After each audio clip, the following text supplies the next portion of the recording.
Dear aspirants, आप सभी को नमस्कार। जैसा कि पिछले कल आप सभी ने जो एमए इंग्लिश एंट्रेंस दिया था उसके कुछ एनालिसिस करने जा रहा हूं। जैसे इस बार कह रहे हैं पेपर थोड़ा सा डिफ़िकल्ट था, तो मैं अपनी तरफ से ये कहना चाहूँगा कि पेपर डिफ़िकल्ट नहीं था, पेपर बहुत इजी। क्योंकि जिस तरीके से मेरे पास जो क्वेश्चंस पहुँचे हुए हैं मैं उसी के आधार पर, क्योंकि हमारा ये व्हाट्सएप ग्रुप है जो जिसमें हमारे साथ 88 बच्चे जुड़े हुए हैं। जैसे पहला था अटेम्प्ट एनी 5 इन 300 वर्ड्स। इस बार एक चीज़ जो बहुत अलग हुई है वो है वर्ड्स लिमिट। हमारे ज़माने में इससे पहले हुआ करता था 20 मार्क्स का क्वेश्चन होता था, आपको 200 वर्ड्स लिखने पड़ते थे। इस बार 5 नंबर के क्वेश्चन के लिए भी आपको 300 वर्ड्स लिखने पड़ रहे हैं। तो मीन्स की बहुत थोड़ा सा डिफ़िकल्टी लेवल यहाँ पर ये चीज़ देखने को मिल सकती है। और जैसे attempt any 5 300 words, allegory, differentiate, historical, political allegory, allegory of ideas, mention and examples. आपने अगर एलिगरी अच्छे से पढ़ी होगी तो मुझे लगता है आपने पॉलिटिकल एलिगरी, आप जानते हैं जॉर्ज ऑरवेल काफ़ी अच्छे से इसको डिफ़ाइन करते हैं, उनके वर्क्स में ये चीज़ें देखने को मिलती है। डिफ़ाइन शॉर्ट स्टोरी, नावल आपने नावल्स के बारे में लिखना था, 2-4 एग्जाम्पल देने थे और उनके बारे में लिखना था। शॉर्ट स्टोरी के बारे में लिखना था, उनकी लेंथ कितनी, शॉर्ट स्टोरी की लेंथ रहती है कितनी, नावल की। मैंने बहुत अच्छे से ये सारी चीज़ें जो है वो नोट्स में डिफ़ाइन की हुई है। और नोट्स में ये ऐसा कोई पार्ट नहीं होगा कि जो चीज़ें ना हो। फिर दूसरी चीज़ जो आपकी पूछी गई थी, discuss rapid socio development in 18th century.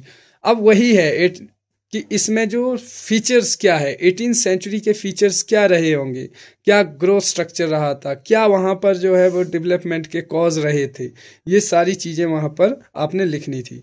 Discuss about origin and rise of drama in England. अब ड्रामा जब पूछा गया है तो मीन्स कि आपको शेक्सपियर जो है वो यहाँ पर सबसे मेन बंदा आ रहा है। आपको यहाँ पर एलिजाबेथन एज में जो है आपको बेन जॉनसन आ रहा है, आपको यहाँ पर क्रिस्टोफर मार्लो आ रहा है, यूनिवर्सिटी विट्स के बारे में आप यहाँ पर लिख सकते थे। फिर आप देखिए mystery play, miracle play, morality play, ये मैंने सभी कुछ जो है नोट्स में डाले हुए हैं।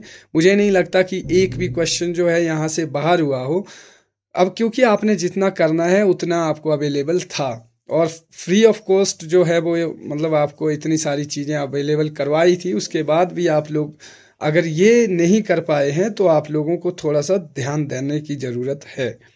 Discuss impact of Gandhian philosophy के ऊपर क्वेश्चन था। ये थोड़ा सा आपके लिए अलग हो सकता था, लेकिन अलग नहीं हो सकता था। आप जानते हैं कि आपको गांधीयन फिलॉसफी भी लगी हुई है आपके बीए में, तो थोड़ा सा अगर आप टोटली ही एनोनिमस थे चीज़ों के बारे में तो आप इसको लिख सकते थे। About R K. Narayan, his narrative style, fiction, town. मैंने इसके बारे में तो बहुत बार बताया था कि आर.के. नारायण काफ़ी ज़्यादा रोल प्ले करने वाले हैं। Literature is inevitable, discuss one age like Elizabethan age, one Indian movement like Gandhian era. तो ये सब चीज़ें जो है आपको पूछी गई थी। अब क्वेश्चन सबसे इजी अगर आज तक के रिकॉर्ड में देखा जाए तो मुझे लगता है एमसीक्यूज इस बार पूछे गए थे, क्योंकि डायरेक्ट क्वेश्चन थे। रॉबिन्सन क्रूसो किसने पूछा, गीतांजलि किसकी है, मैकबथ से related, Milton play, paradise lost. जो हम ग्रुप में इतने सारे एमसीक्यूज भेजते थे उसी में से जो है मैक्सिमम क्वेश्चंस आपके पूछे गए हैं। तो मुझे ऐसा लग रहा है कि आपका जो कट ऑफ है वो जैसे writer of Savitri, hyperbole, apostrophe, mystery play, miracle play, second creative period, Canterbury tale से क्वेश्चन पूछा गया है। और ये सारी चीज़ें तो एमसीक्यूज जो है वो मैक्सिमम हर कोई स्टूडेंट जो है वो मतलब अटेम्प्ट कर पाया है। तो आई थिंक कि इस बार का जो कट ऑफ है वो 35 आपका जनरल कैटेगरी में होना चाहिए। एटलीस्ट आपका स्कोर 35 होना चाहिए और आपका जो EWS में 31 2+ होना चाहिए, SC/ST में 28 और OBC में 26+ आपका स्कोर होना चाहिए। फिर आप जो है वो एक्सपेक्टेशन कर सकते हैं इस एग्ज़ाम के हिसाब से। फिर से जो टॉपर रहने वाला है वो अराउंड 48 to 53 के बीच में ही रहेगा। बाकी आज के लिए इतना है कि आप सभी जो है हमारे साथ जुड़े हुए हैं और आप सभी को ढेरों शुभकामनाएं कि आपका जो रिज़ल्ट है वो आपके फेवर में आए। आज के लिए इतना ही। जय हिंद दोस्तों।